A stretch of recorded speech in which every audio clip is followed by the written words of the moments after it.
അസ്സലാമു അലൈക്കും വറഹ്മത്തുള്ളാഹി തആല വബറകാത്തു. ഉമ്മച്ചി, ഉമ്മച്ചി, എന്താ മോനെ? ഉപ്പച്ചിയെ കാണണം എനിക്ക് ഉപ്പച്ചിയെ കാണണം. നവാസിന്റെ കുഞ്ഞുമോൻ കരയുകയാണ്. അതെ, 2 ദിവസമായി ഉപ്പച്ചിയെ കണ്ടിട്ടില്ല. അതെ, എന്നും ഉപ്പച്ചി കൂടെയുള്ളതാണ്. എന്നാൽ ഇപ്പോൾ ഉമ്മയുടെ കൂടെ അവരെല്ലാവരും വയനാട്ടിലേക്ക് പോയതാണ്. അതെ, ഭാര്യയും മക്കളും ഒന്നുമില്ലാതെ ഷമ്മാസും നവാസും ഉമ്മയും മാത്രം. എന്നാൽ ഈ സമയം ഫസീലയുടെ വീട്ടിൽ നിന്ന് കുഞ്ഞ് കരയാൻ തുടങ്ങി. ഉമ്മച്ചി, ഉമ്മച്ചി, എനിക്ക് ഉപ്പച്ചിയെ കാണണം. എന്നാൽ ഈ സമയം അതാ ഫസീല എന്ത് പറയണമെന്നറിയാതെ ഒരു നിമിഷം പകച്ചു നിന്നു. മോളെ, മോളു, ഫസീല മൂത്ത മോളെ വിളിക്കുന്നു. മോളെ, നിന്നെ ഉമ്മച്ചി വിളിക്കുന്നു. അതാ ഉമ്മമ്മ വിളിക്കുന്നു. എന്താ ഉമ്മച്ചി? മോളെ, കുഞ്ഞാവ കരയുന്നുണ്ട്. എന്താ എന്താ? അതെ, ഒരു ഇത്താത്തയുടെ ഉത്തരവാദിത്തത്തോടെ അവൻ അവളെ വാരിയെടുക്കുകയാണ്. എന്ത് കുഞ്ഞാവേ, എന്തു പറ്റി? ഇത്താത്ത, ഉപ്പച്ചിയെ കാണണം, എനിക്ക് ഉപ്പച്ചിയെ കാണണം. അതെ, അവൻ വിതുമ്പുകയായിരുന്നു. ഫസീല എന്ത് ചെയ്യണമെന്നറിയാതെ ഞെട്ടിപ്പോയ നിമിഷം, പടച്ചോനെ, ഞാൻ എന്ത് ചെയ്യും?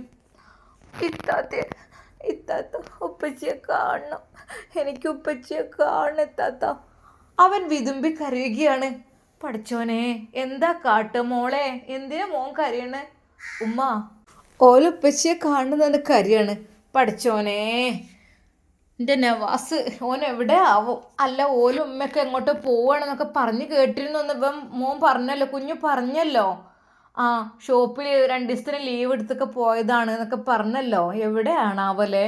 പിന്നെ ഇങ്ങോട്ട് പറഞ്ഞയച്ചതുകൊണ്ട് ഓൾക്ക് ബേജാറൊന്നുമില്ലല്ലോ. പെറ്റമ്മല്ലേ, പെറ്റമ്മ, ഇമ്മമ്മ, ഇപ്പപ്പയും അമ്മോനൊക്കെ ഉള്ളതല്ലേ. കുട്ടികളെ കാര്യത്തിൽ പേടിച്ചാനൊന്നുമില്ലല്ലോ. അതുകൊണ്ടായിരിക്കും ഓല് അങ്ങനെ ആക്കിയത്. എന്നാൽ കുഞ്ഞ് കരച്ചിൽ നിർത്തുന്നില്ല. ഉമ്മച്ചി, എനിക്ക് ഉപ്പച്ചിയെ കാണണം, ഉപ്പച്ചിയെ കാണണം, ഉപ്പച്ചിയെ കാണാൻ കൊതിയാവുന്നു. ഒരു നിമിഷം ആ പൊന്നുമോൻ്റെ ആ ഒരു വാക്കുകൾ കേട്ട് ഫസീലയുടെ കണ്ണുകൾ നിറഞ്ഞൊഴുകി. റബ്ബേ, എനിക്ക് വിളിക്കാൻ പറ്റില്ലല്ലോ. അതെ, പൊന്നുമോൻ ഉപ്പച്ചിയെ ചോദിച്ച് കരയുന്നുണ്ടെന്ന് വിളിക്കാം പറ്റില്ലല്ലോ. ഫസീല വിതുമ്പി കരഞ്ഞു. ആരും അറിയാതെ അവൾ അകത്തു പോയി കണ്ണീർ വാർത്തു. എന്നാൽ പൊന്നുമോൻ കരച്ചിൽ നിർത്തുന്നില്ല. മോളു, ഉപ്പച്ചിനെ വിളിച്ചു നോക്ക് മോളു. ഉമ്മച്ചി, ആര് ഫോണെന്നാ വിളിക്കേണ്ടത്? ആ പൊന്നുമോൾ ഒരു നിമിഷം, പൊന്നുമോൾക്ക് ബുദ്ധി ഉണ്ടായത് കൊണ്ടോ എന്തോ അറിയില്ല. അതെ, ഉമ്മച്ചിയും ഉപ്പച്ചിയും പിണക്കത്തിലാണല്ലോ. അവർ ഒരിക്കൽ പോലും ഇപ്പോഴെൻ്റെ സ്നേഹമുള്ള ഉമ്മച്ചി ഉപ്പച്ചി അല്ലല്ലോ എന്നുള്ള കാര്യം ആ കുട്ടിക്ക് മനസ്സിലായത് കൊണ്ടാണ് ആ കുഞ്ഞ് ആ ഒരു കാര്യം ചോദിച്ചത്. വിളിച്ചു നോക്ക്. ഉമ്മമ്മാൻ്റെ ഫോണിൽ നിന്ന് വിളിച്ചാൽ പോരെ? അതെ, ആ പൊന്നുമോളുടെ വാക്കുകൾ പെട്ടെന്ന് ഉമ്മമ്മ അതാ പറയുന്നു. മോളെ, ഉമ്മാൻ്റെ ഒരു പൈസ കഴിഞ്ഞിക്കണല്ലോ. ആ, ഇപ്പോൾ വിളിക്കാനും അതേപോലെ ഇങ്ങോട്ട് തിരിച്ച് വിളിക്കുകയാണെങ്കിലും ഒന്നും കിട്ടൂല, പൈസ ഇല്ലായിട്ട്. പിന്നെ ഫസിക്ക് മോനൊരു ഫോണ് കൊണ്ടേ കൊടുത്തപ്പോൾ അതിലാണിപ്പോൾ ഉമ്മ വിളിക്കലും. ഉമ്മാൻ്റെ ഇപ്പോൾ പൈസ ഇല്ലല്ലോ മോളെ. എന്നാൽ ഒരു നിമിഷം അവൾ ചോദിച്ചു, ഉമ്മച്ചി, ഉപ്പച്ചിൻ്റെ നമ്പർ എനിക്കറിയാം, ഞാൻ വിളിക്കട്ടെ ഉമ്മച്ചിൻ്റെ ഫോണിൽ നിന്ന്? ഫസീലയ്ക്ക് എന്ത് പറയണമെന്നായിപ്പോയി. റബ്ബേ, അവൾ പൊട്ടിക്കരഞ്ഞു എന്നല്ലാതെ അതിനുത്തരം പറഞ്ഞില്ല. റബ്ബേ, ഞാനും എൻ്റെ ഭർത്താവും എൻ്റെ മക്കളും എത്ര നല്ല ജീവിതമായിരുന്നു. എല്ലാം എൻ്റെ ബുദ്ധിമോശം കൊണ്ട് ഇല്ലാതായി റബ്ബേ. അവൾ കരഞ്ഞു. എന്നാൽ അപ്പോഴേക്കും മോള് ഫോൺ എടുത്ത് ലോക്ക് തുറന്നു. നേരേതാ ഉപ്പച്ചിയുടെ നമ്പർ ഡയൽ ചെയ്യുന്നു. അതെ, അതിലൊരിക്കലും ഉപ്പച്ചിയുടെ നമ്പർ ഉണ്ടായിരുന്നില്ല. അതൊരിക്കലും സേവും അല്ലായിരുന്നു. അങ്ങനെ ഉപ്പച്ചിയുടെ നമ്പർ അവൾ ഡയൽ ചെയ്തു. അറിയാത്ത നമ്പറിൽ നിന്ന് ഒരു കോളതാ നവാസിൻ്റെ ഫോണിലേക്ക് വരുന്നു. ഉമ്മയാണ് അത് കണ്ടത്. മോനെ, മോനെ, മോനെ നവാസേ, ഷാമോനെ, എവിടെ? ഇക്കാക്ക എവിടെടാ? ഇക്കാക്ക അവിടെ ഉണ്ടായിരുന്നു, ഒരു പുറത്തുനിന്ന് പ്രകൃതി ഭംഗി അങ്ങനെ ആസ്വദിക്കാൻ. അല്ലേ, ഓൻ്റെ ഫോൺ അങ്ങനെ ബെല്ലടിക്കണ്. എന്തോ പേരുണ്ടോ? പേരൊന്നും കാണില്ല ഞേ. അവസാനം ഒരു 463 അങ്ങനെ എന്തൊരു നമ്പറാണ്, ഇത് ഇങ്ങോട്ട് നോക്ക്. എന്നാൽ പിന്നെ ഇക്കാക്കാൻ്റെ എന്തെങ്കിലും കസ്റ്റമറോ എന്തെങ്കിലുമൊക്കെ ആയിരിക്കും. ഇനിയിപ്പോൾ ചിലപ്പോൾ എടുക്കണ പറ്റൂലല്ലോ, അവിടെ വെച്ചേക്കും, ആവശ്യമുള്ളൊരു പിന്നെയും വിളിക്കുമല്ലോ. എന്നാൽ ഈ സമയം മോള് ഫോണിൽ ചെവി വിളിച്ച് കാത്തിരിക്കുകയാണ്. താങ്കൾ വിളിക്കുവാൻ ശ്രമിക്കുന്ന നമ്പർ ഇപ്പോൾ പ്രതികരിക്കുന്നില്ല. എന്നാൽ അപ്പോഴേക്കും മോനു ഫോൺ എടുക്കുവാൻ വേണ്ടിയിട്ട് ഇത്താത്തയുടെ പിന്നാലെ ഉപ്പച്ചിനോടൊക്കെ സംസാരിക്കണം എന്ന് പറഞ്ഞ് ഫോണ് വാങ്ങണ്. ഇല്ല, ഉപ്പച്ചിയെ കിട്ടിയിട്ടില്ല കേട്ടോ, ഉപ്പച്ചി എടുത്തില്ല ഫോണ്. വീണ്ടും ആ മോള് അപ്പോൾ തന്നെ വിളിക്കുന്നു. എന്നാൽ ഫോൺ റിങ് ചെയ്യുന്നു എന്നല്ലാതെ എടുക്കുന്നില്ല. ഒരു നിമിഷം അതാ ഫസീല വിചാരിച്ചു, റബ്ബേ എൻ്റെ നമ്പർ എങ്ങാനും അറിഞ്ഞോ, അതുകൊണ്ടായിരിക്കോ, അറിയുന്നില്ല. എന്തായാലും അവൾ ഒരു ഭാഗത്തേക്ക് മാറി നിന്നു. അവരുടെ മക്കളല്ലേ, എന്തെങ്കിലും ചെയ്തോട്ടെ, ഉപ്പച്ചി മക്കളല്ലേ, ഓല് തമ്മിൽ തെറ്റൊന്നുമില്ലല്ലോ, ഞാനല്ല പ്രശ്നക്കാരി, അല്ലാ. എന്നാൽ മക്കൾ വന്നതിന് ശേഷം ഫസീലയ്ക്ക് നല്ലൊരു ഉഷാറാണ് ഉണ്ടായിട്ടുള്ളത്. അതെ, മക്കളെ കുളിപ്പിക്കുന്ന കാര്യത്തിലും അവർക്ക് ഭക്ഷണം കൊടുക്കുന്ന കാര്യത്തിലും അവര് ഉറക്കുന്ന കാര്യത്തിലും എല്ലാം. എന്നാൽ പൊന്നുമോനെ ഉറക്കുന്ന സമയത്ത് ഫസീല ആ പാട്ടുപാടി. ഉമ്മ അത് കേട്ടു നിന്ന് കണ്ണീരൊഴുക്കി. താലോല പാട്ടുകൾ പോലെ മറ്റൊരു പാട്ടുണ്ടോ, താരാട്ടാൻ ഉമ്മയെ പോലെ വേറൊരു കൂട്ടുണ്ടോ, ഉമ്മാൻ്റെ മടിത്തട്ട് സ്വർഗീയ പൂന്തട്ട്, ഉമ്മാൻ്റെ മടിത്തട്ട് സ്വർഗീയ പൂന്തട്ട്, സ്നേഹക്കാവാണ് ഉമ്മ സഹനക്കടലാണ്, ഉമ്മാൻ്റെ കാലടിപ്പാടിലാണ് സുവർഗം ഓർത്തോളേ. അതെ, തൻ്റെ പൊന്നുമോനെ ആ ഒരു പാട്ട് പാടി ഉറക്കുമ്പോൾ അത് ഫസീലയുടെ ഉമ്മ അത് കാതോർത്തു.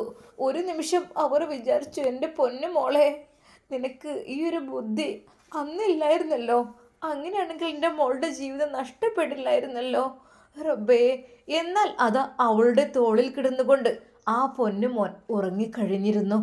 അതെ, ഉപ്പച്ചിയെ ചോദിച്ച് ഏങ്ങലടിച്ച് അവൻ ഉറങ്ങി. ഒരു നിമിഷം ഫസീല അവനെ കിടത്തുകയാണ്.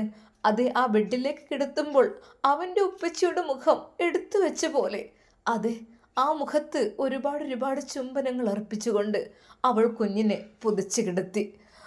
അല്ലാ, പടച്ച റബ്ബിനോട് ഹൃദയം പൊട്ടി ദുആ ചെയ്തു. എന്നാൽ പെട്ടെന്ന് അതാ മോള് വന്നു. ഉപ്പച്ചി വിളിച്ചോ? മോളെ, ഞാൻ ഫോൺ എടുക്കാനും തൊടാനൊന്നും പോയിട്ടില്ല, എൻ്റെ പൊന്നു മോളെടുത്തല്ലേ. ഞാൻ ഉമ്മമ്മാൻ്റെ റൂമിൽ വെച്ചിട്ടുണ്ട്. എന്നാൽ ഈ സമയം ഉമ്മയും ഷമ്മാസും നവാസും, ഉമ്മ മോൻ്റെ ഫോണ് വെല്ലടിച്ചിരുന്നു 1-2 പ്രാവശ്യം. ഇക്ക ഫോണ് വെല്ലടിച്ചിരുന്നു. പിന്നെന്താണോ, അറിയാത്ത നമ്പറായതുകൊണ്ടേ, നമ്മളെ ഫാമിലി പെട്ടവരാണെങ്കിൽ അത്യാവശ്യത്തിന് നമുക്ക് വിളിക്കുക, എടുത്ത് സംസാരിക്കുക. പക്ഷേ അറിയാത്ത നമ്പറായത് ഞങ്ങൾ എടുത്തില്ല, അതാണ്. അപ്പോൾ പിന്നെ വരട്ടെ. ഞാൻ മോനെ ആ ഭാഗത്ത് വ്യൂ ഒക്കെ കാണാൻ പോയി. എന്തൊരു ലുക്കാണ് മോനെ, അവിടെ ഇങ്ങനെ നോക്കി നിന്ന് പോവും. നമ്മൾ കാണാത്ത എത്ര സ്ഥലങ്ങളല്ലേ ഈ ഭൂമിയിലുള്ളത് ഇക്ക. അതെ, ഇടയ്ക്കിടയ്ക്ക് ഇങ്ങനെ പോരണം, ഇനി എല്ലാവരെയും കൂട്ടി ഇൻഷാ അല്ലാ. അതെ, അതൊരു രസം തന്നെയാണ് അല്ലേ. ഇക്ക, നിങ്ങൾ തിരിച്ചു വിളിച്ചോ? ഇല്ല മോനെ, ആരപ്പം എനിക്ക് വിളിക്കാനൊന്നും ആരുമില്ലല്ലോ എന്ന് പറഞ്ഞ് നവാസിൻ്റെ മുഖത്ത് ചെറിയൊരു നിരാശ. എന്നാലും വിളിച്ചു നോക്ക്, 2 പ്രാവശ്യം വിളിച്ചിരുന്നു, അതാണ്. പിന്നെ നവാസ് ഫോൺ എടുത്തു. ഇത് നമ്പറാണല്ലോ, തിരിച്ചു വിളിച്ചു നോക്കും മോനെ. നവാസിന് ഒരു നിമിഷം ആരായിരിക്കും, എന്നാലും വിളിച്ചു നോക്കട്ടെ. അവൻ അല്പം മാറി നിന്ന് തിരിച്ചു വിളിച്ചു. ഇതെന്താ എൻഗേജ് ആണല്ലോ, ആരാവോ അറിയില്ല. എന്നാലും ഇപ്പോൾ ആരായിരിക്കും 2 പ്രാവശ്യം വിളിച്ചത്? വീണ്ടും അതാ അവൻ ഫോൺ വിളിച്ചു നോക്കി. അതാ ഫോൺ അവിടെ ഫസീലയുടെ വീട്ടിൽ ഫോൺ ബെല്ലടിക്കുന്നു. ഉപ്പച്ചി വിളിക്കുന്നു. അല്ലാ മോളെ, ഹലോ ഉപ്പച്ചി. ശരിക്കും തൻ്റെ പൊന്നുമോളുടെ ആ ഒരു ശബ്ദം കേട്ട് നവാസ് ഞെട്ടി. മോളെ ഉപ്പച്ചി, ഇത് ഞാനാണ്, മോളുമാണ്. അത് ഉപ്പച്ചി. മോളെ, ഇത് നമ്പർ ഉപ്പച്ചി ഇത് ഇവിടുത്തെ നമ്പറാണ്. മോന് കരയാണ് ഉപ്പച്ചിനെ കാണണമെന്ന് പറഞ്ഞിട്ട്. ശരിക്കും നവാസ് ഞെട്ടിപ്പോയി. റബ്ബേ അല്ലാ. മോളെ അതെ ഉപ്പച്ചി ഉമ്മച്ചിൻ്റെ മടിയിൽ കിടക്കുന്നുണ്ട് കുട്ടി. മോന് വാവാവ് ഉറങ്ങിക്കണ്. കരഞ്ഞപ്പോൾ ഉമ്മച്ചി വീണ്ടും എടുത്തതാണ്. ശരിക്കും നവാസിൻ്റെ കൈകാലുകൾ തളരുന്ന പോലെ തോന്നി. റബ്ബേ മോളെ ഉപ്പച്ചി നാളെ വരട്ടോ. ഉപ്പച്ചി കാക്കൂനോട് കൊണ്ടുവന്നരാൻ പറയട്ടോ. ഞാൻ കാക്കൂനെ പറഞ്ഞേക്കട്ടോ. എന്തായാലും മോളെ ഉപ്പച്ചിൻ്റെ കുട്ടിക്ക് സുഖമല്ലേ? ആ ഉപ്പച്ചി എനിക്കും കുഞ്ഞാവക്കും ഉമ്മച്ചിക്കും സുഖമാണ്.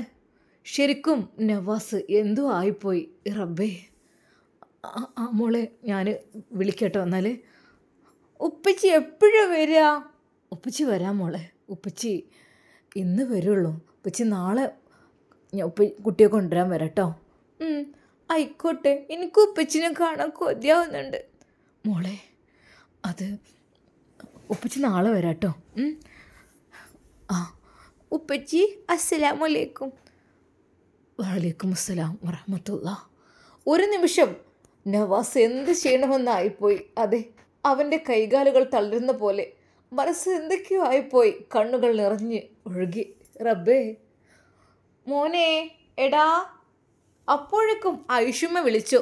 മോനെ നവാസേ എന്താ അവിടെ പോയിക്കണ്? ആരാ ഞാൻ വിളിച്ചത്? ഉമ്മ അത് മോളായിരുന്നു. മോളോ? പഠിച്ചോനെ എന്തിഞ്ഞ് വിളിച്ചത്? അത് മോള് നമുക്ക് പോകട്ടോ കൊണ്ടുവരാൻ. അല്ലാ എൻ്റെ കുട്ടിയാക്കേ.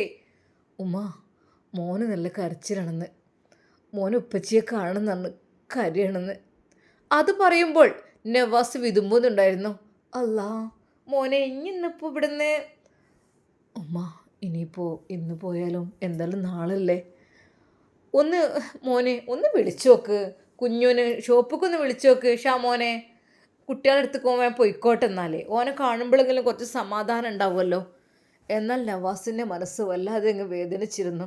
തന്നെ ചോദിച്ചു കരഞ്ഞ് തൻ്റെ പിഞ്ച് മോന് കരയുന്നുണ്ടെന്ന് അറിഞ്ഞപ്പോൾ അത് ചെറുപ്പത്തിൽ തന്നെ തൻ്റെ നെഞ്ചിൽ കിടന്ന് വളർന്നതാണ് ഓന്.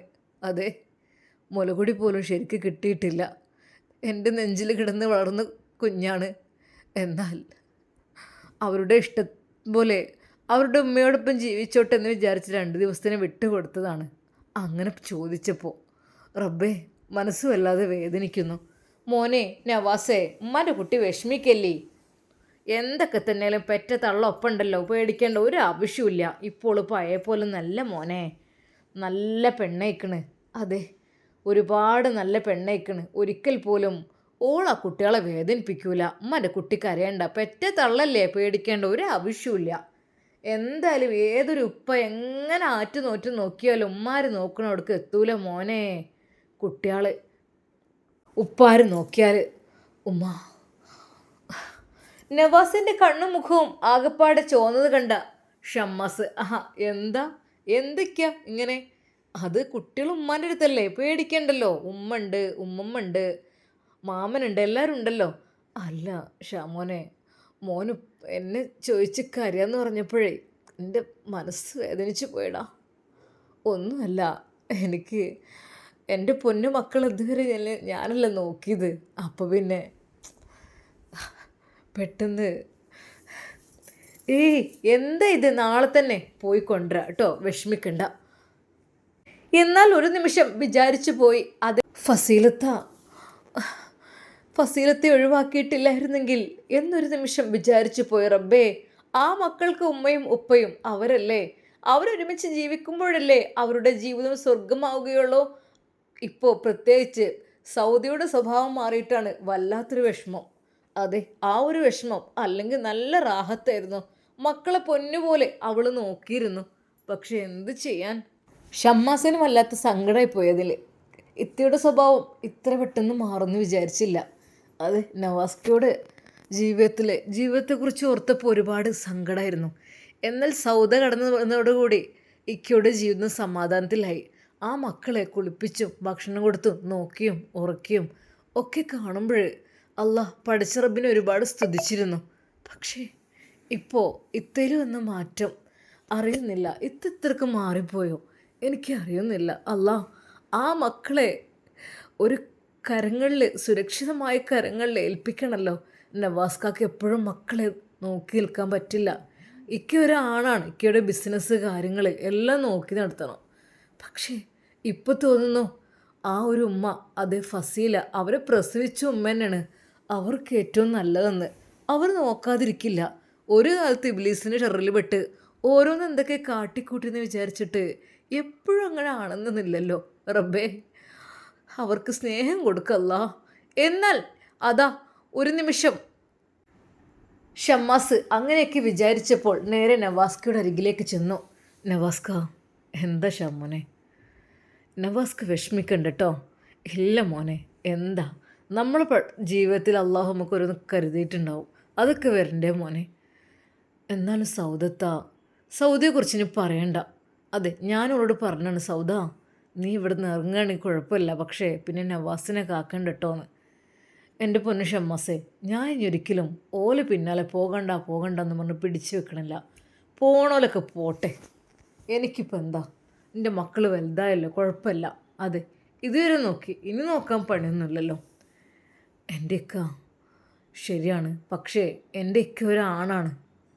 അതെ, പല കാര്യങ്ങൾക്കും പുറത്തിറങ്ങേണ്ടി വരും. എല്ലായ്പ്പോഴും മക്കൾ കൂടെ ഉണ്ടാകുകയെന്ന് വെച്ചാൽ അത് നടക്കുന്ന കാര്യമല്ല. എന്താ ഷാമോൻ ഈ പറയണത്? ഞാനെന്താ സൗദിയെ കൂട്ടിക്കൊണ്ടുവരണമെന്നാണോ പറയണത്? അല്ല, സൗദിയെ കൂട്ടിക്കൊണ്ടുവരണമെന്നല്ല, അവരുടെ മനസ്സ് മാറുമ്പോൾ അവർ തിരിച്ചു വരട്ടെ, അതൊന്നല്ല ഞാൻ പറഞ്ഞത്. എങ്ങനെയെങ്കിലും ഫസീലത്തെ നമുക്ക് തിരിച്ചെടുത്താലോ? ഒരു നിമിഷം ഷമ്മാസിൻ്റെ ആ ഒരു വാക്ക് കേട്ട് നവാസ് ഒന്ന് ഞെട്ടിത്തെറിച്ചു. ഷാമോനെ, ഈ എന്തേ പറയണത്? ഞാനവളെ തൊലാക്ക് ചൊല്ലിയതല്ലേ. നീ എന്താ? ഞാൻ എൻ്റെ മനസ്സിൽ പോലും വിചാരിച്ചതല്ല. അതെ, ഞാനോ അവൾ വേർപ്പെട്ടെങ്കിലും മക്കളെ കണ്ടോട്ടെ. ഓളെ മക്കളല്ലേ, ഓള് പ്രസവിച്ചതല്ലേ, അതുകൊണ്ട് അവിടെയും ഇവിടെയൊക്കെ നിൽക്കാമെന്നും ഞാനും വിചാരിച്ചു.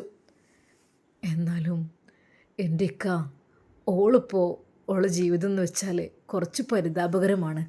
അതെ, ഞങ്ങളന്ന് പോയിട്ട് ഹോസ്പിറ്റലിൽ നിന്നൊക്കെ വീട്ടിൽ കൊണ്ടാക്കിയതൊക്കെ അല്ലേ. പിന്നെ ആ ചെക്കന് അധ്വാനിക്കണേ, അതുകൊണ്ടാണ് കുടുംബം കഴിയണത്. ഗൾഫിൽ പോകാൻ വേണ്ടി നിന്നപ്പോൾ ഞാനാണ് പറഞ്ഞത്, മോനെ കുഞ്ഞോ നമ്മുടെ ഷോപ്പിലേക്ക് പോര്, അക്കൗണ്ടറായിട്ടും ഒക്കെ ആയിട്ട് പോര്, കാരണം നിനക്ക് ഗൾഫിൽ കിട്ടുന്ന സാലറി ഞാൻ തരാമെന്ന് പറഞ്ഞിട്ട് ഇവിടെ നിർത്തിയത് ഞാനാണ്. സത്യമായിട്ടും ഇക്ക, എന്തായാലും മക്കൾ ഇത്തയുടെ മക്കൾ തന്നെയല്ലേ, നമുക്ക് എങ്ങനെയെങ്കിലും അവർക്കൊരു കൂരയെങ്കിലും ഉണ്ടാക്കി കൊടുക്കണം.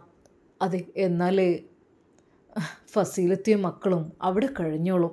ഇനിയിപ്പോൾ എന്തായാലും ആങ്ങളുടെ കല്യാണമൊക്കെ കഴിയുമ്പോഴൊക്കെ നമ്മളെ മക്കളും ഫസീലത്തൊക്കെ അവിടെ നിൽക്കുമ്പോഴേ അതൊരു ബുദ്ധിമുട്ടായി മാറരുത് ആർക്കും. അതാണ് ഞാൻ ആഗ്രഹിക്കുന്നത്. പിന്നെ നമ്മുടെ ഉസ്താദും നമ്മുടെ സെമീറത്തിയും ഓല കാര്യത്തിൽ എനിക്ക് അങ്ങനെയായിരുന്നു. ഇനിയിപ്പോൾ ഇനിയിപ്പോൾ നുസേബി ആയാലും അതുപോലെ നമ്മുടെ സൗദത്തി ആണെങ്കിലും ആരൊക്കെ തന്നെയാണെങ്കിലും അവർ വീട്ടിൽ നിൽക്കുന്നതും അവരുടെ ഭർത്താവ് വീട്ടിലേക്ക് വരുന്നതും പോകുന്നതൊന്നും ആർക്കും ഇഷ്ടപ്പെടില്ല. അതുകൊണ്ട് തന്നെ നിക്കാഹ് കഴിഞ്ഞുവിടെ. എന്നാലും ഉസ്താദ് കേട്ടോ, ഉസ്താദ് ചെറിയൊരു ക്വാർട്ടേഴ്സ് എന്തെങ്കിലും നോക്കാമെന്നൊക്കെ വിചാരിച്ചിങ്ങനെ എന്നോട് പറഞ്ഞിരുന്നു, നോക്കണം എന്നൊക്കെ. പക്ഷെ ഞാനായിട്ട് തന്നെ അവർക്കത് സെറ്റാക്കി കൊടുത്തു. അതുകൊണ്ട് അവരുടെ ജീവിതത്തിനൊരു അഭിമാനമുണ്ട്. ഒരാളുടെയും കാൽ കീഴിൽ നിൽക്കേണ്ട അവസ്ഥ വരരുത് ഒരാൾക്കും. അതെ, അന്തസ്സോടെ അഭിമാനത്തോടെ, അതൊരു ചെറു കുടിലാണെങ്കിലും അവിടെ സ്വന്തമായി നിൽക്കണം. ഒരാൾക്ക് ഇഷ്ടമില്ലാത്ത രീതിയിൽ ഒരാൾക്ക് ഒരു വഴിയാധാരമായി നിൽക്കരുത്. നമ്മൾ കണ്ടറിഞ്ഞിട്ട് അതിനുള്ള വഴി ഉണ്ടാക്കണം. എനിക്ക് എൻ്റെ ഒരു അഭിപ്രായം ഞാൻ പറയാമെന്ന് മാത്രം. ഫസീലത്തക്ക് ഒരു വീട് നമുക്ക് ഉണ്ടാക്കി കഴിഞ്ഞാൽ മക്കളെ അങ്ങോട്ട് ആക്കി കൊടുക്കണമെങ്കിൽ ആക്കി കൊടുക്കുക, അവർ കളിക്കണമെങ്കിൽ കളിക്കുക, എങ്ങനെ വേണമെങ്കിലും ചെയ്യുക. അല്ലാതെ എപ്പോഴും അവരെ ബുദ്ധിമുട്ടിക്കുന്നത് ശരിയല്ലല്ലോ. മോനെ ഷമ്മാസേ, പറഞ്ഞതൊക്കെ കാര്യം തന്നെയാണ്. പക്ഷേ പക്ഷേ മോനെ, ഞാൻ എന്തട ചെയ്യുക? ഞാൻ എന്താ ചെയ്യുക? നീ ഒന്ന് പറ. എനിക്ക് കഴിയണില്ല ഷാമോനെ, എനിക്ക് ഇവരൊന്നും മാനേജ് ചെയ്യാൻ ഒന്നിനും കഴിയണില്ല. ഞാൻ എന്താ ചെയ്യുക? അതെ, ഒരു ഭാഗത്ത് മറ്റോള് പ്രശ്നം ഉണ്ടാക്കി പോയിക്കാണ്. 7 മാസം ഗർഭിണിയാണ്. അതെ, ആ തള്ളൻ്റെ പണിയാണത്. ഉമ്മ എപ്പോഴും വിളിയും കാര്യങ്ങളും ഗൾഫിൽ നിന്നേ അങ്ങനെ ഒരുപാട് സംസാരിക്കും. ആദ്യമൊന്നും അത്ര ഇതില്ലായിരുന്നു. അതൊന്നും പക്ഷേ ഇപ്പോൾ ഫോണ് വെക്കൂല. ഞാൻ പറയും സൗദാ മതി സംസാരിച്ചത്, ഫോണ് കൂടുതൽ ഒപ്പം വെക്കണമെന്ന് അത്ര നല്ലതല്ല, ഒന്ന് വിട്ടു വെച്ചേക്ക്. പക്ഷെ ഉമ്മല്ലേ സംസാരിക്കണേ, അതിനിപ്പോൾ എന്താ എന്ന് പറഞ്ഞിട്ട് അങ്ങനെ അങ്ങനെ പറഞ്ഞ് എന്തെന്നറിയില്ല അവിടുന്ന് പോരുമ്പോഴെൻ്റെ മക്കളോട് ചെറിയൊരു മാറ്റം കാണിക്കൽ ഓൾഡിലുണ്ടായിരുന്നു. ഞാൻ പറയും മോളെ നീ മോനൊന്ന് റെഡിയാക്ക്, ഞാനിപ്പോൾ വരാം. അതേ എനിക്കിപ്പോൾ പഴയ പോലല്ല, ആണ് റെഡിയാക്കിക്കോളി. ഇനി നിങ്ങൾ കുട്ടികളെ നോക്കാൻ നിന്നെക്കൊണ്ട് കഴിയൂല. എൻ്റെ വയറ്റിലുണ്ടൊരു കുട്ടി, കാലാകാലപ്പത് ശീലാവൂലേ. ആദ്യമായിട്ടുള്ള എന്നോട് പറഞ്ഞപ്പോൾ ആദ്യമൊക്കെ ഒരു വെറുപ്പ് കാണിക്കലായിരുന്നു, തിരിച്ചൊന്നും പറയില്ലായിരുന്നു. പിന്നീട് അങ്ങോട്ട് ഓളിങ്ങനെ ഓരോ സംസാരിക്കാൻ തുടങ്ങി. ഞാൻ പറഞ്ഞൊരു ദിവസം, അല്ല സൗദ, എൻ്റെ മക്കളെ പൊന്നുപോലെ നോക്കിയതായിരുന്നല്ലേ ഇപ്പം എന്തെൻ്റെ സ്വഭാവത്തിൽ അങ്ങനൊരു മാറ്റം? അതെ ഉമ്മ പറഞ്ഞിട്ടുണ്ട് വല്ലാതെ ഓരോ നോക്കാനും ഞാൻ നിൽക്കണ്ടെന്ന്. അല്ലാതെ എനിക്ക് കുട്ടികളോട് ഇഷ്ടമില്ലായിട്ടൊന്നല്ല. അതെ എൻ്റെ കുട്ടിക്ക് കേട് പറ്റുന്നാ പറഞ്ഞത് പോലെ നോക്കിയാൽ. അപ്പോൾ കൂടുതൽ ജോലി ചെയ്യാനും ഒന്നിനും നിൽക്കണ്ട, അതാണ് ഉമ്മ പറഞ്ഞത്. അതെ ആ ഉമ്മ എന്തൊക്കെയോ പറഞ്ഞ് കേട് വരുത്തി, അതാണ് നല്ലതായിരുന്നു സൗദ. ഇനി അവിടെ നിൽക്കട്ടെ, ഓളുള്ള ഇഷ്ടത്തിന് ഇറങ്ങിപ്പോയതല്ലേ, ഓളുമ്മാൻ്റെ കൂടെ അവിടെ നിൽക്കട്ടെ. ചുരുക്കി പറഞ്ഞ നവാസിന് ഒരു സമാധാനക്കേട് ഉണ്ടായിരുന്നു. എന്നാൽ ഈ സമയം അതാ ഉമ്മയും അങ്ങോട്ട് വന്നു. എന്താ മക്കളെ, എൻ്റെ കുട്ടികൾ എന്താ പറഞ്ഞത്, എന്താ മോനെ? ഉമ്മ അത് ഫോണ് വിളിച്ചപ്പോഴേ, അല്ല അതിനെക്കുറിച്ച് പറഞ്ഞാണ് ഞാൻ. ഫസീലത്തെയും മക്കളും ഓൾക്കൊരു വീട് സെറ്റായി കൊടുക്കുക, എന്നാൽ പിന്നെ അവരുടെക്കുള്ള ചിലവിനുള്ള കൊടുത്തു കഴിഞ്ഞാൽ അവരവിടെ കഴിഞ്ഞോളല്ലോ മോനെ. അതിപ്പോൾ അത് കുഴപ്പമില്ലമ്മ, അതൊക്കെ ഞാൻ റെഡിയായി കൊടുത്തോളാം. നവാസ്ക അതിൽ ഒന്നിനും ഇടപെടണമെന്നില്ല, കാരണം നവാസ്കായിട്ട് ഇപ്പോൾ ഒരു ബന്ധമില്ലല്ലോ. ഞാനൊരു പെങ്ങളെ രീതിയിലാണ് കരുതിക്കോളാം, അല്ലാതെ ഇപ്പം എന്താ. ശരിക്കും ഷമ്മാസിൻ്റെ ആ വാക്കുകൾ കേട്ട് നവാസ് വരെ ഞെട്ടിപ്പോയി. റബ്ബേ, എൻ്റെ ഒഴിവാക്കിയ ആദ്യ ഭാര്യയ്ക്ക് വേണ്ടി. അതെ പഠിച്ചോനെ, നവാസ് എന്ന് വെച്ചാൽ അത്ര വിഷമം സഹിച്ചാണ് ഷമ്മാസ് എല്ലാവർക്കും കാരുണ്യ പ്രവർത്തനം ചെയ്യുന്ന ആളുമാണ്. മോനെ എടാ, എന്ത് ഓള് ചെയ്തോ? ഇല്ലമ്മ, അവൾ വിളിക്കണൊക്കെ ഞാൻ ഫോൺ എടുത്തിട്ടില്ല. എന്താപ്പോൾ അതിനൊക്കെ? ഉമ്മ സൗദ കുഴപ്പമൊന്നുമില്ലായിരുന്നു, ഓളെ ഉമ്മ കുറച്ച് വിഷമുണ്ട് അവർക്ക്. ഏതൊരു ഉമ്മമാരും മക്കൾക്ക് നല്ല ഉപദേശമല്ലേ കൊടുക്കേണ്ടത്, പക്ഷെ ഇത് നേരെ തിരിച്ചാണ്. അവരെ നോക്കണ്ട, അവർക്ക് കൊടുക്കണ്ട, എടുക്കണ്ട എന്ന് പറഞ്ഞിട്ട് ഓളങ്ങ് മാറിക്കഴിഞ്ഞു. എന്താ ചെയ്യുക? എന്നാൽ ഒരു നിമിഷം ഐഷുമ്മ പറഞ്ഞു, എൻ്റെ പൊന്നാര മക്കളെ, നമ്മൾ പെമ്മക്കളെ കെട്ടിച്ച് വിടുമ്പോഴായാലും ഇനിയിപ്പോൾ പുതിയാപ്പളിൻ്റെ വീട്ടിൽ പോലും നിൽക്കുകയാണെങ്കിൽ ഉമ്മമാർക്ക് കൊടുക്കാനുള്ള ഉപദേശം കുറച്ചുണ്ട്. ഞാൻ എൻ്റെ സാജിക്കൊക്കെ അത് കൊടുത്താണ്ട് വിട്ടേക്കേനു. കാരണം പുതിയാപ്പിളാരന്മാരായാലും ഉപ്പാരായാലും എന്തെങ്കിലും പറഞ്ഞാൽ തിരിച്ച് നമ്മളൊരു വാക്ക് പറയാൻ പാടില്ല. അത് സ്വന്തം ഉമ്മാൻ്റെയും ഉപ്പാൻ്റെയും പോലെയാണ്. അങ്ങനെ പറഞ്ഞാൽ ഓല മനസ്സിങ്ങോട്ട് വേദനിക്കും. ഓല മനസ്സ് വേദനിച്ച് കഴിഞ്ഞാൽ, ഓല കണ്ണുനൊരു തുള്ളി കണ്ണുനീരണ്ട് ഉറ്റിക്കഴിഞ്ഞാലേ അത് മതി മക്കളെ. ആ പൊന്നു മോനെ പോറ്റി വളർത്തി ഉണ്ടാക്കി ഇത്രയും വലുപ്പാക്കിയത് ആ ഉമ്മയും ബാപ്പയാണ്. അപ്പോൾ ഈ കെട്ടിക്കൊണ്ടുവന്ന മരോള് അങ്ങനെയൊക്കെ പറയുമ്പോൾ അത് വല്ലാത്തൊരു വേദന തന്നെയാണ്. അതുകൊണ്ട് തന്നെ പെമ്മക്കൊക്കെ നമ്മൾ കൊടുക്കണ ഏറ്റവും വലിയ ഉപദേശം എന്താ? ഓല എന്തെങ്കിലും ഉമ്മയും ബാപ്പയും പറയുകയാണെങ്കിൽ തിരിച്ച് പറയരുത് കേട്ടോ. കാരണം തിരിച്ച് പറഞ്ഞ പോലെ മനസ്സ് വേദനക്ക് പറഞ്ഞില്ലെങ്കിലോ ഓൽക്ക് നല്ല സ്നേഹം ഉണ്ടാവും, ഇങ്ങോട്ട് ഓല പ്രാർത്ഥന ഉണ്ടാവും. എന്തൊക്കെ തന്നെയാലും നമ്മൾ കൂടുതലും ഉണ്ടാതിരിക്കുക.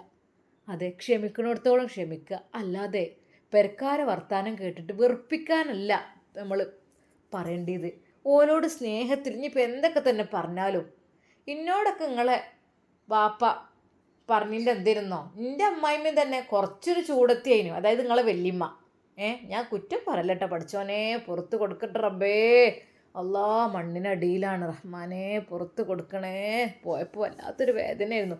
എന്നാലോ എൻ്റെ അമ്മായിമാനെ കുറിച്ച് പറയുകയാണെങ്കിൽ, അതായത് നിങ്ങളെ വല്യമ്മാനെ കുറിച്ച് പറയുകയാണെങ്കിൽ നല്ല ചീത്തയൊക്കെ പറയും. ഞങ്ങൾ കൂട്ടം കൂടി നിന്നാലും അങ്ങനെയൊക്കെ ആയാലൊക്കെ ഇങ്ങനെ വേഗം പണി ഒരുങ്ങാഞ്ഞാലും അങ്ങനെയൊക്കെ പറയും, ചീത്തയൊക്കെ പറയും.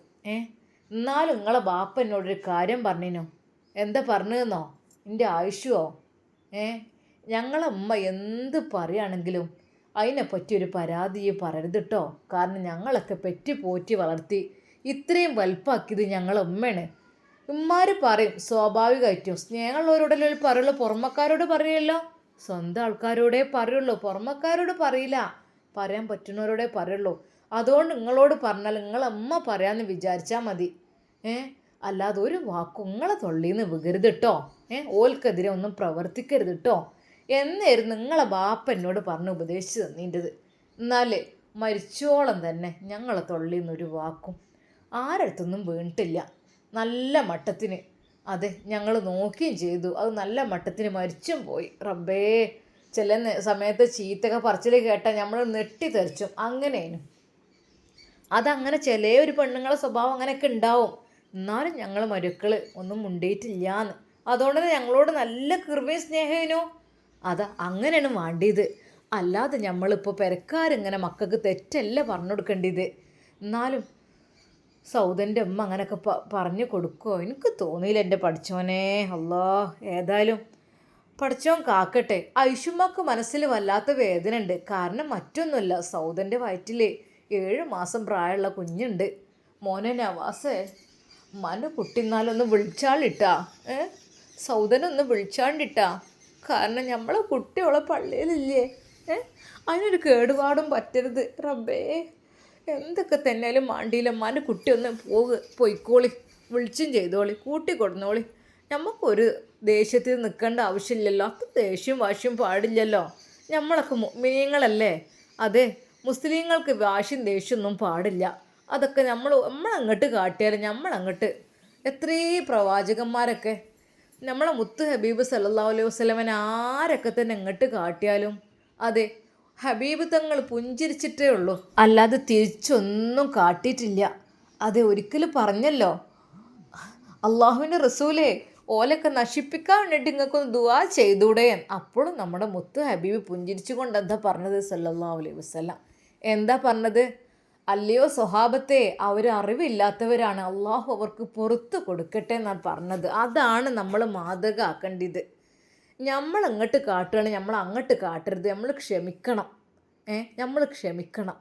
അല്ലാതെ വെറുതെ അങ്ങോട്ട് കാട്ടാനായിട്ട് നിന്നാൽ കുറച്ച് നമ്മൾ പ്രതികരിക്കേണ്ടി വരും. പക്ഷേ ഇത് നമ്മളെ കുട്ടീനെ വിചാരിച്ചിട്ട് ഉമ്മാൻ്റെ കുട്ടി ക്ഷമിച്ചാളി ട്ടാ. എന്തായാലും മണ്ടിയില്ല.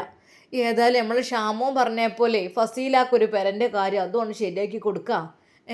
ഇൻഷാ അല്ലാ. മോനെ ഷാമോനെ, ആ കാര്യം ഞാൻ ഏറ്റെടുക്കണ്. ഫസീലാക്കുള്ള പെരൻ്റെ കാര്യം ഇനിയിപ്പോൾ നവാസ് അയിമക്ക് വരുമൊന്നും വേണ്ട. കാരണം ഓല് തമ്മിൽ ഇപ്പോൾ ഒരു ബന്ധമില്ലല്ലോ. ഒരു നിമിഷം ഉമ്മ വിചാരിച്ചു, റബ്ബേ ആ ഫസീലാനൊന്ന് തിരിച്ചെടുക്കാൻ കഴിഞ്ഞെങ്കിലും എന്നാൽ എൻ്റെ കുട്ടിക്ക് ഓളെടുത്ത് കൊന്ന് പോകേന്, കുട്ടികളൊപ്പം ഒപ്പം ഇരുന്ന് മറ്റേത് പന്യരായിട്ട് എത്ര ജീവിക്കും. അല്ലാ പഠിച്ചോനെ. ഐഷമ്മയുടെ മനസ്സിൽ പല പല ചിന്തകൾ വന്നുകൊണ്ടിരുന്നു. അതെ, ഇനിയിപ്പോൾ എൻ്റെ ഫസീലാനെ തിരിച്ചെടുക്കാന്ന് വെച്ചാൽ ഒരു ആൾ കെട്ടി തീർക്കണല്ലോ റബ്ബേ. അല്ലാതെ ഇപ്പോൾ പറ്റൂരല്ലോ. ഓരോ ഇതിലും ചെന്നിങ്ങോട്ട് പെടുന്ന്. പഠിച്ചോനെ, ഹൈറായ മാർഗം നീ കാട്ടിക്കൊണ്ടല്ല. എന്നാൽ നവാസിനോട് ആ കാര്യം പറഞ്ഞില്ല.